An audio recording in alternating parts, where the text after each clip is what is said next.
Bien-aimés frères et sœurs, vous connaîtrez la vérité et la vérité vous affranchira. Ça, c'est pas moi qui le dis, c'est la Bible qui le dit. Mais moi, je vous dis mieux.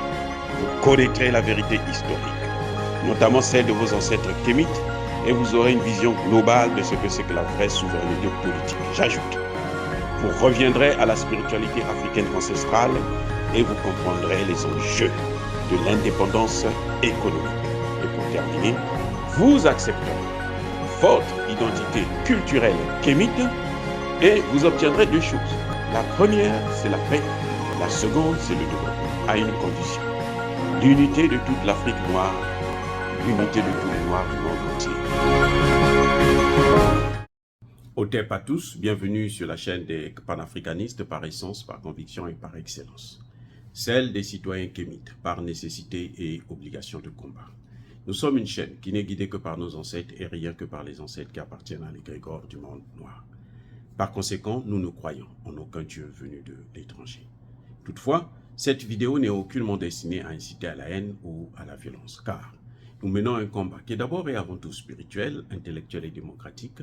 Ensuite, il est politique, géopolitique et géostratégique, contre l'impérialisme, le colonialisme, le néocolonialisme et l'endocolonat, qui sont tous qualifiés de crimes contre l'humanité. Nous menons ce combat sur la base du principe fondamental que nous avons hérité de nos ancêtres kémites, qui est celui de la Mahat, c'est-à-dire solidarité, vérité et justice. Vous êtes donc en droit de connaître la vérité et nous avons l'obligation de vous dire la vérité, rien que la vérité, afin que justice soit rendue au continent africain. Et ça, c'est notre modeste contribution dans cette noble lutte en faveur de la souveraineté, la dignité, la solidarité et l'unité africaine. C'est exactement ça que nous appelons le panafricanisme. Bien-aimés frères et sœurs, la guerre se prépare. Si la CEDEAO croyait que ce serait facile pour elle d'envahir le Niger, qu'elle se trompe et qu'elle se trompe largement. Et surtout qu'elle sache qu'une guerre qu'elle va déclencher au Niger va arriver au Nigeria, va arriver au Bénin, va arriver au Togo, va arriver en Côte d'Ivoire. Et oui, ils vont embraser la région. Du côté du Niger, le chef d'état-major du Niger, le général Moudi, était au Mali hier et aujourd'hui, il est au Burkina Faso. Donc, il mobilise ses alliés. Entre-temps, l'Algérie a envoyé son chef d'état-major à Moscou depuis près d'une semaine. Le jour même qu'ils ont pris des sanctions, après ça, après les sanctions, l'Algérie a envoyé son chef d'état-major en Russie. Donc, il y a un axe qui est en train de se préparer. Il faut que les membres de la CEDEAO sachent qu'ils sont en train d'amener une troisième guerre mondiale en Afrique. Parce que le Mali et le Burkina Faso, y compris la Guinée, et il y a même la Mauritanie. La Mauritanie a dit que c'est une déclaration de guerre. S'il ose, c'est une déclaration de guerre. Et la Mauritanie a même mis en garde l'Union européenne. Attention. Parce que la Mauritanie sait que c'est la France qui est derrière. Et la France compte sur l'Union européenne et sur les États-Unis. Mais les autres aussi, ils comptent sur quelqu'un. Ils comptent sur la Russie. Ils comptent sur la Chine. Parce que la Chine aussi va en découdre avec les États-Unis.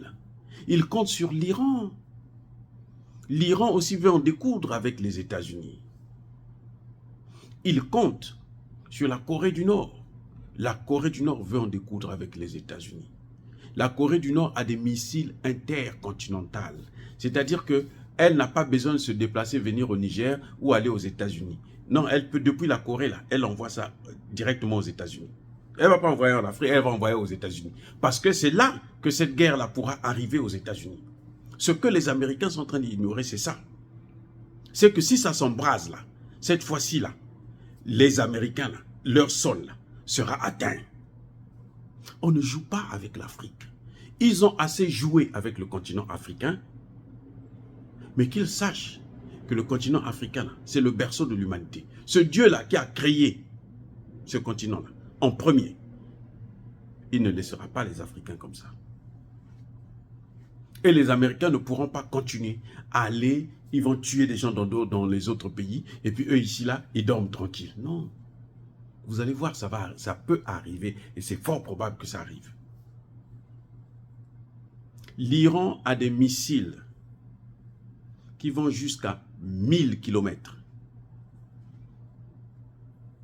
Donc une technologie qui est supérieure à celle de la France. La France, ses missiles, les Scalp, là, ce qu'elle a envoyé en Ukraine, c'est 250 km seulement. Les États-Unis, là, c'est 350 pour les meilleurs qu'ils ont. 300 par là, les meilleurs. L'Iran a maintenant des missiles 1000 km. La Corée du Nord, elle, c'est des missiles intercontinentaux.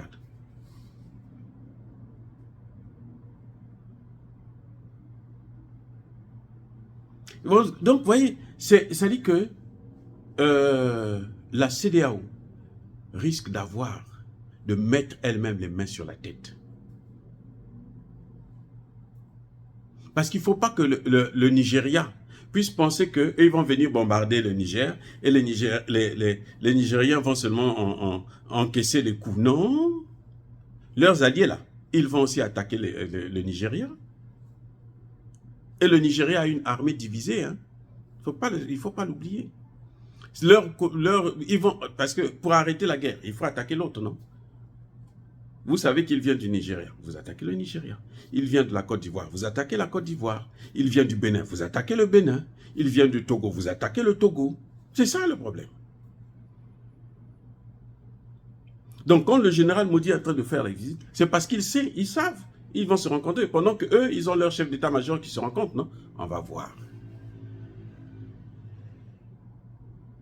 On va voir ce qui va se passer. Mais qu'ils sachent que ce sont eux les responsables. Ils seront les responsables du sang qui va couler sur le sol africain. Et ça, personne ne va pardonner. Ni la CEDEAO, ni la France, ni les États-Unis. Personne ne leur pardonnera ça.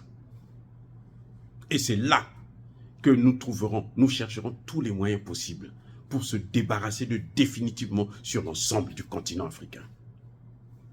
Parce qu'ils ne viennent là-bas que pour nous tuer, que pour nous rendre la vie difficile, que pour nous maltraiter. Alors que nous, quand on vient chez eux, on n'est pas là à créer des problèmes. Je vous garantis, vous allez voir en Afrique, là, ici aux États-Unis, dans les prisons, là, près de la moitié des prisonniers sont des Noirs. Près de la moitié. Après, vous avez les Hispaniques. Mais parmi les Noirs, là, vous allez trouver très rarement des Africains. Surtout Africains nés en Afrique, grandis en Afrique et venus ici là. Il ne vient pas pour aller être là. Non, on ne fait pas ça. On ne fait pas ça. On vient, on travaille, on paye nos loyers, et puis on mène notre vie comme tout le monde. Mais eux, quand ils viennent chez nous, ce n'est que pour détruire nos pays. Quand ils ne pillent pas, ils mettent le chaos. S'ils n'ont pas ce qu'ils veulent, ils mettent le chaos. Et puis ils s'en vont. Ils vous laissent là dans une situation. Ils font mettre seulement de l'huile sur le feu. Comme ils ont fait en Somalie. Regardez la Somalie. Ils n'ont pas pu occuper, allez, ils ont mis le chaos. Ça fait plus de 20 ans que la Somalie est dans cette crise. C'est pas sérieux. C'est pas sérieux.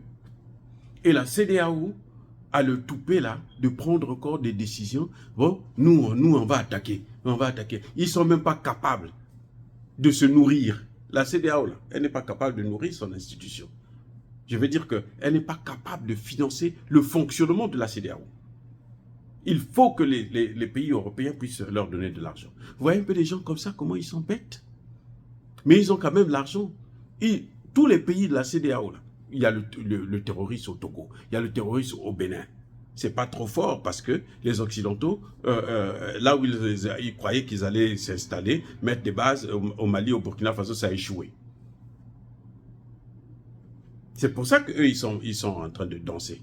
Au Ghana, là, il y a le terrorisme aussi. Au Niger, le Nigeria, c'est depuis des années, ça fait plus de 20 ans. Bola était là, il était gouverneur. Qu'est-ce qu'il a fait? Donc, maintenant, lui, il trouve que la solution, c'est apporter la guerre en Afrique. La 3e guerre mondiale. Où toutes les puissances vont venir se battre sur le territoire africain.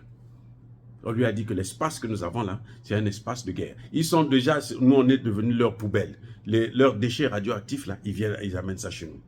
Et ça, il faut que ça s'arrête. Voilà, bien aimés frères et sœurs, c'est dommage que nos dirigeants soient aussi naïfs, aussi ridicules. Hein, c'est des vauriens, des nullards. Et puis bon, ben écoutez, c'est vraiment dommage. On se demande même, on se demande même, mais Dieu, qu'est-ce que nous avons fait pour mériter des gens aussi ignares que ça à la tête de nos pays? Pratiquement tous les pays africains, là, vous avez que des gens qui n'ont rien dans la tête. Rien dans la tête. Et ils sont là à courir, ils sont là devant les caméras, vous dites, nous on a fait ceci, nos pays, tous les pays là sont pauvres, endettés, hyper endettés, des vauriens. Mais bon, bien aimés frères et sœurs, soyez bénis, je persiste et je signe.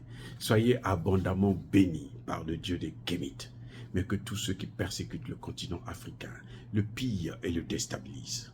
Qu'ils soient noirs, blancs, chinois, arabes, indiens, qui qu'ils soient punis, maudits, foudroyés, neutralisés, écrasés, effacés par ce Dieu des Kémites et par nos ancêtres angélisés. Vive l'Afrique éternelle, j'ai dit et j'assume.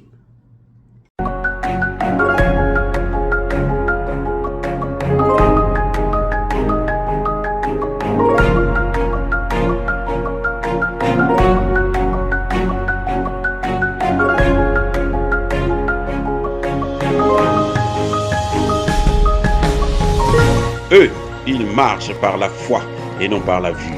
Mais moi, je vous conseille vivement de marcher par la connaissance scientifique et historique, notamment celle de nos ancêtres kémites, par les 5 sens et par l'intelligence. À vous, Apia.